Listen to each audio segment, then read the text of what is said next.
Efeso 1, chapter 1, mula kay Pablo na apostol ni Kristo Jesus ayon sa kalooban ng Diyos. So hindi ka pwede talagang magkaroon ng isang position talaga as servant of the Lord Jesus Christ kung hindi talaga mismo si Lord ang nagtalaga sa iyo. So, si Lord, mas maganda talaga na may position ka because the Lord Jesus Christ has given you that position. Hindi dahil pinaghirapan mo yung position, hindi dahil talaga nag-aral ka, nagsikap ka mag-aral ng Bible, kaya deserve mo yung position na yun. Hindi po ganun si Lord Jesus Christ. Si Lord ay kusa po niyang binibigay at hindi kanya pinapahirapan pagdating sa mga bagay na yan. Kasi nga gagabayan ka lang ni Lord Jesus Christ, Yeshua HaMashiach. So para sa mga hinirang ng Diyos na nasa Efeso at tapat na sumasampalataya kay Kristo Jesus. So, as the Lord Jesus Christ is faithful, so ganoon din po ang kanyang mga follower. So kung mahal mo si Lord at talagang ikaw ay sumusunod kay Lord, kung anong merong katangian sa Lord Jesus Christ ay mamamana mo din. So ikaw yung tagapagmana. Sumainyo nawa ang kagandahang loob at kapayapaan mula sa Diyos na ating Ama at sa Panginoong Hesukristo. So peace sa lahat ng mga nakikinig. Yun, mga pagpapalang espiritual sa pamamagitan ni Kristo. Purihin ang Diyos at Ama ng ating Panginoong Hesukristo. Pinagkalooban niya tayo ng lahat ng pagpapalang espiritual na nagmumula sa langit dahil sa ating pakikipag-isa kay Kristo.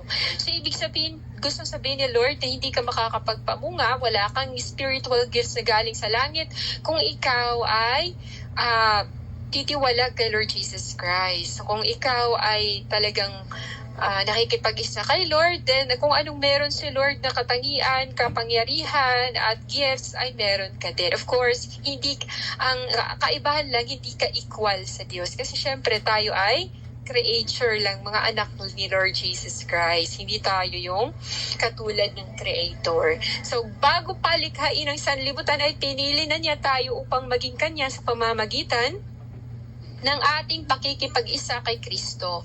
So kung ikaw ay kaisa mo na si Lord Jesus Christ from your heart, ay wala kang dapat na ikatakot. Ikaw ay kaisa mo na si Lord Jesus Christ. So kung ano yung mga gusto ni Lord, ayun na yung mga gagawin mo. Kung ano yung mga bagay na nakakapagpasaya sa Panginoon, yun na yung ginagawa mo. Kaya ka nakakapag-evangelize, kaya ka nakakapag-Bible study, kaya pinili mo ang mag-pray, magbasa ng salita ni Lord, dahil nakikipag-isa ka na sa Kanya at gusto mo siyang mapasaya. In a very simplest way, yun pong pagbabasa at pagsunod sa Diyos. Yun yung mga bagay na gusto ni Lord Jesus Christ na gawin natin, guys. Ang simpleng pagsunod sa Kanya. So, hindi tayo makakapagpamunga, hindi din tayo magagamit ng Panginoon Jesus Christ kung hindi tayo kaisa ng Panginoon. Kaya tayo nakakapagbahagi sa iba dahil nagiging kaisa na tayo ng Panginoon Jesus Christ. Dahil ang kanyang espiritu ay nasa atin na. At yun nga, we live yet not I, but through Christ who lives in us. Yung mga ganun. So kapag may Lord Jesus Christ ka na, nakikipag-isa ka na, syempre, you are trying your best na iwasan na yung mga bagay na ayaw ng Lord, na makakapagpalayo sa iyo ng Lord, makakapagpasakit ng damdamin ng Diyos. So pinipilit mo talaga yung sarili mo na baguhin or nagsistrive ka o di kaya nagsistruggle ka. Na may times yung mga kasalanan na gusto mo nang aayawan, tapos talagang tinadap ka, no?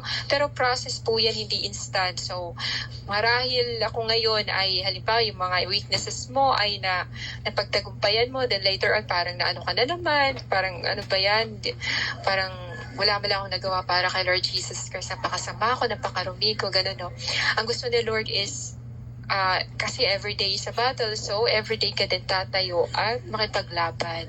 So kahit pa ikaw ay malugmok, itatayo ka din ni Lord Jesus Christ. So kung isipin na ikaw ay marumi, ikaw ay wala na talaga, gano'n, no? Ikaw na ay makasalanan sobra, na natutuwa pa ba sa akin si Lord? Minsan mapapaisip ka ng gano'n, pero isipin mo na sa panahon na tinanggap mo na si Lord Jesus Christ, the moment na tinanggap mo siya ay nakikipag-isa ka na kay Lord Jesus Christ. So ang battle mo ay hindi lang battle mo, kundi battle ni Lord Jesus Christ. So si Lord ang magde-defeat lahat ng mga weaknesses natin, ng mga hindi natin mapagtagumpayan.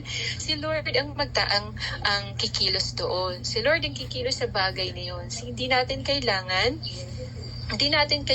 na isipin na tayo ay wala na talagang pag-asa or etc. Dahil may mga bagay tayong gusto nang iwasan, pero minsan nadadapa ka pa din. Pero keep on repenting lang. Mag-repent ka lang. Keep on, mag-repent. Yun. True repentance ang gusto ng Lord Jesus Christ. So, yun. Pinili niya tayo upang maging anak niya sa pamamagitan ni Jesu Cristo. So, ibig sabihin kung anak ka, kung kadugo ka ni Lord Jesus Christ, kung descendant ka talaga ni Lord Jesus Christ, or follower ka ni Lord, ay makikita ng mga tao yung katangian na meron si Lord sa buhay mo. Meron ka ng mga ugali ni Lord Jesus Christ. At may behavior ka na katulad kay Lord Jesus Christ and power to rebuke or the power of healing, mga ganon. Galing kay Lord Jesus Christ. Sa tagapagmana, kumbaga. Sa gayon ay purihin ang kaluwalhatian ng kanyang kagandahang loob na sagana niyang ibinigay sa atin sa pamamagitan ng kanyang minamahal na anak. So binibigyan tayo ni Lord Jesus Christ hindi dahil nag-effort tayo, hindi dahil prayerful tayo, nagpa-fasting tayo, kundi dahil sa pangalan na Jesus Christ. Tandaan lagi natin guys na ang ating pangalan ay wala yan, no? Hindi natin deserve, hindi deserve ng pangalan natin na maging anak ng Panginoon Jesus Christ. Dahil yun nga, ginawa ng Lord ng lahat para tayo guys na maging karapat-dapat. So yung ibig sabihin, it's not about us. It's not about our names, but it's about the name of Jesus Christ. Niligtas tayo dahil sa pangalan ng Jesus Christ, not because tayo ay nag-effort. Hindi tayo dahil may ginawa tayo, kaya tayo sinagot ni Lord Jesus Christ yung mga prayer request natin. Hindi dahil dun guys, hindi dahil masyado tayong prayerful at palagi natin hinihingi, kinukulit sa Lord Jesus Christ. Tinubos tayo ni Kristo sa pamamagitan ng kanyang dugo at pinatawad ang ating mga kasalanan. So it's not because of our efforts. It's not because you are prayerful or mahilig kang mag-fasting. That's why sinasagot ka. It's about the name Jesus Christ, the blood of Jesus Christ who died on the cross. Tinubos tayo ni Kristo sa pamamagitan niya. So, ayon sa kanyang karunungan at kaalaman. So, ipinapaunawa sa atin ng Diyos ang hiwaga ng kanyang kalooban. Ayon sa kanyang layunin na isa sa katuparan sa pamamagitan ni Kristo. So, nangyayari mga bagay sa buhay natin, yung mga hinihiling natin dahil yun sa pangalan na Jesus Christ. Dahil diyan natutuwa ang Panginoon sa kanyang pangalan. No? Pag binabanggit na luwalhati ang pangalan ng Diyos, ayunin niyang tipunin ng lahat ng nilikha sa langit at sa lupa. Ito yung rapture. At ilagay sa New Jerusalem. At ipaisailalim ang mga ito kay Kristo. Kami ay pinili ng Diyos mula pa sa simula na maging Kanya sa pamamagitan ni Kristo. So, yung mga servant na tunay na servant ni Lord, they are chosen from the very beginning. Before the foundation of the world, they are already chosen. Kahit hindi pa sila nag-exist sa past, no? Kahit hindi pa nag-exist, guys, pero nakasulat na ang pangalan, they are chosen.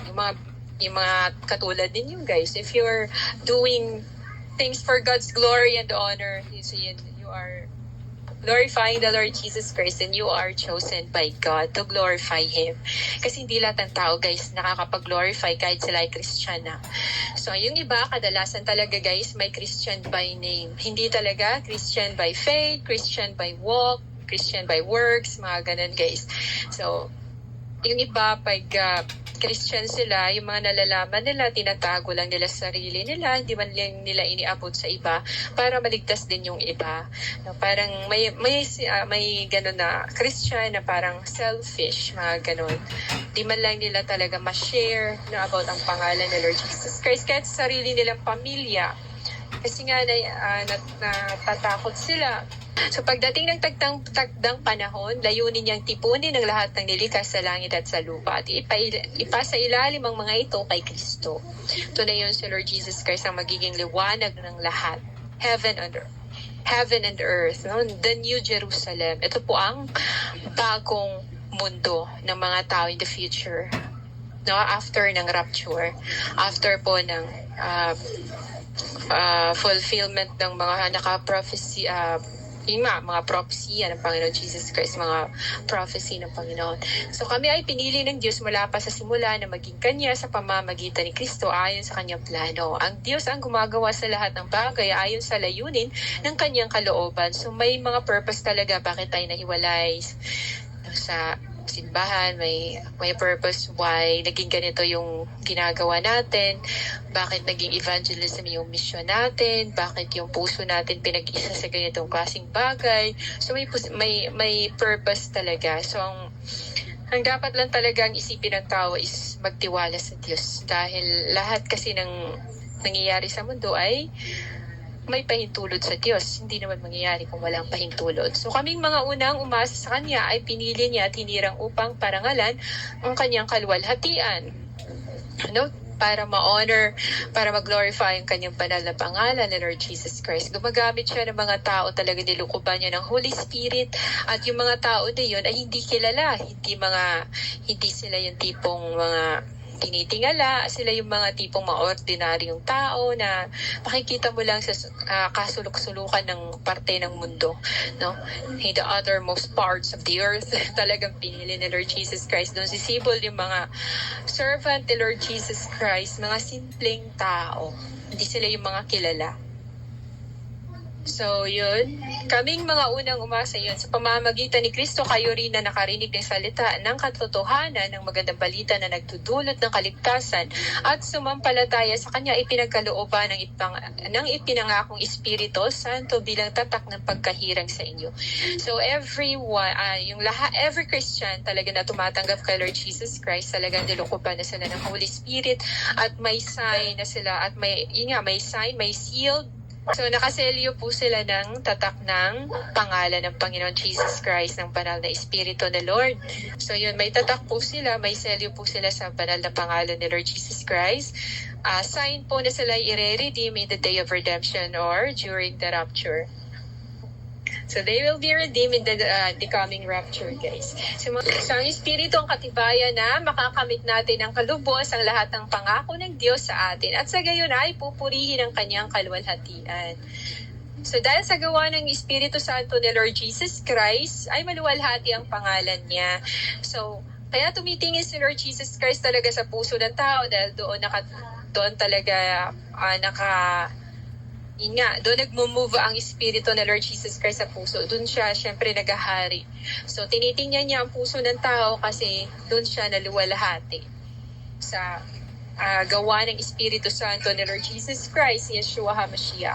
Ang Espiritu ang katibayan na makakamit natin ng lubos ang lahat ng pangako ng Diyos sa atin. At sa gayon ay pupurihin ang Kanyang kaluwalhatian. Tama nga. So, yun. So, kaya nga mula nang mabalitaan ko ang tungkol sa iyong pananalig sa Panginoong Jesus at ang inyong pag-ibig sa lahat ng Kanyang mga banal. So, walang tigil ang pasasalamat ko sa Diyos para sa inyo. So, di ba kung ang spiritual, ang isang Christian or isang tupa, kung isang tupa mo ay ang bilis ng spiritual growth niya, guys, dapat mo ipagpasalamat sa Diyos. Ibig sabihin talaga na sineseryoso niya ang mga mensahe ng Diyos. Hindi niya lang pinapakinggan kung talagang ginagawa niya. Ina-apply niya sa sarili niya. Kasi tawag na to, wala talagang kwenta ang paniniwala ng isang tao kung yung mga binabasa niya sa Bible o kung anong nalalaman niya sa Bible, no, walang kwenta kung hindi niya ito may apply. Hindi siya marunong mag-apply. So, walang application. So, patay yung pananampalataya pag ganun. So, walang tigil ang pasasalamat ko sa Diyos para sa inyo. Diba, dapat ganun. Mapagpasalamat ka dahil ang iyong members ay lumalago spiritually at ang bilis ng kanyang paglago, no? To the point na nagpapakita na ng mga milagro or mga supernatural na mga bagay ang Panginoon Jesus Christ. Pero yung iba kasi ang nangyayari ay nagiging bitter sila. Na iniisip nila na ayaw silang lamangan, which is very wrong. Kasi dapat maging masaya ka sa spiritual growth ng iba. Ang bilis niyang lumago sa spiritual.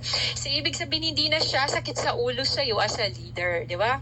Kasi nga, lumalago na siya. Alam na niya kung anong dapat niyang gawin, no? Ginagabayan siya ni Lord Jesus Christ.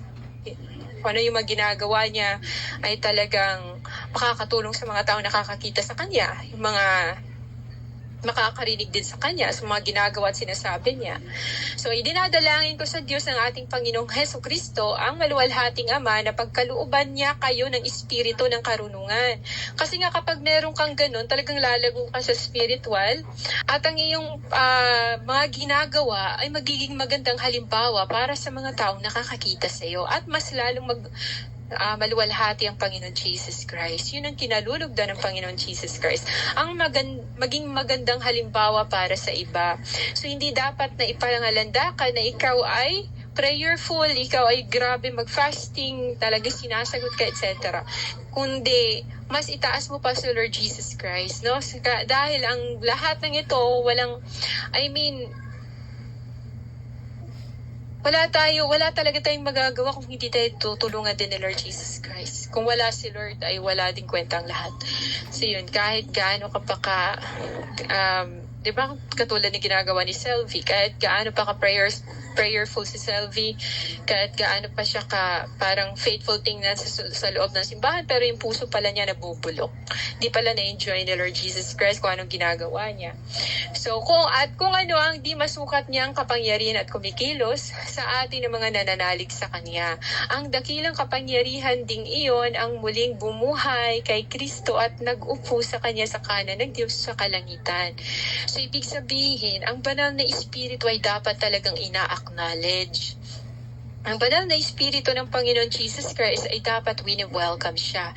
Binibigyan siya ng space sa iyong puso, sa ating puso, sa puso ng sa kung saang lugar man tayo na mapadpad o kahit sa anong church man ang mapapasukan natin, kahit yung mga church leaders, dapat wini-welcome talaga at binibigyan ng pagkakataon ng banal na espiritu na mag-move siya. Kasi ang banal na espiritu po ang magpapalago sa tao, magpapalago sa spiritual. Kasi kung walang Holy Spirit at panay worship ka lang dyan, tapos kinakat mo yung mga gustong gawin ng Holy Spirit, nagigrieve siya, the more hindi ka magbabago at hindi ka masasave. Kasi ang banal na espiritu ni Lord ay ang selyo sa in the day of redemption. So kapag nagigrieve yung Holy Spirit tayo, so wala kang connection sa Panginoon Jesus Christ.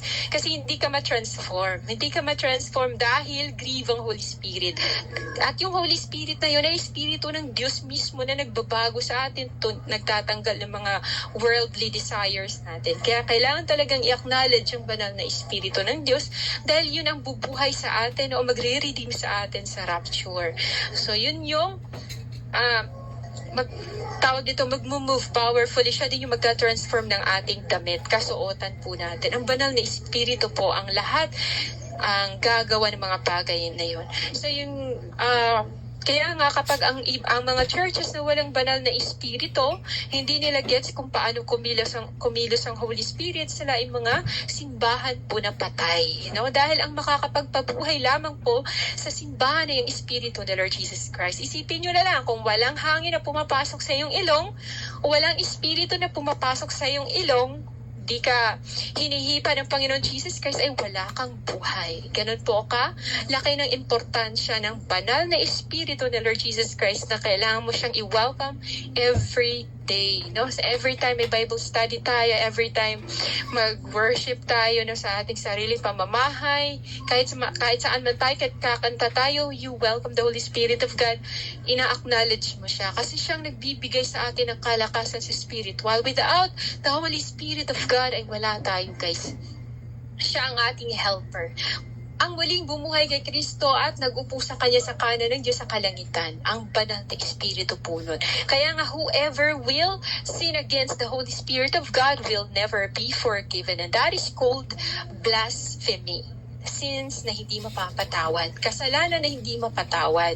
Sumula roon ay namumuno si Kristo sa lahat ng paghahari, kapamahalaan, kapangyarihan at pamunuan sa kalangitan dahil ang kanyang banal na espiritu ay kahit saan. Diba?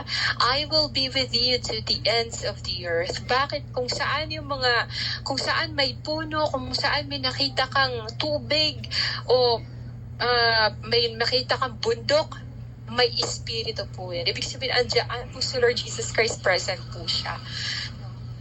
So, akala natin, di ba sa science, akala natin walang buhay ang bato, guys. But I tell you, may buhay po ang bato. Kasi nga, may mga batong lumalaki, di ba? May mga akala natin talaga na, wala, non-living things. Pag sinasabi ni teacher, bato! Di ba? Akala natin walang buhay yun. Kasi, yun nga, bato lang siya. Pero ang totoo ay may buhay siya kasi lumalaki din po ang bato. Mga bagay na yun.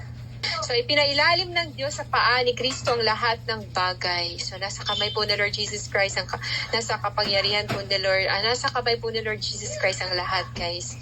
At ginawa siyang ulo ng lahat ng bagay para sa iglesia. So, akala nila iglesia ni Kristo ay tunay ka ng iglesia na talaga, guys. No? Hindi po ganun, guys. At yun.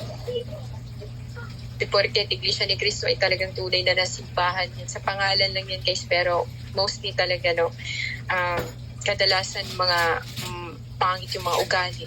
Mga ganun kapag hindi na transformed by the power of the Holy Spirit of God. Kapag hindi talaga church ni Lord Jesus Christ, expect na ang mga members ay hindi lumalago at pangit ang ugali. Hypocrite, mga ganun. So, na siyang katawan ni Kristo ang kapuspusan niya na pumupuno sa lahat ng bagay. So yun.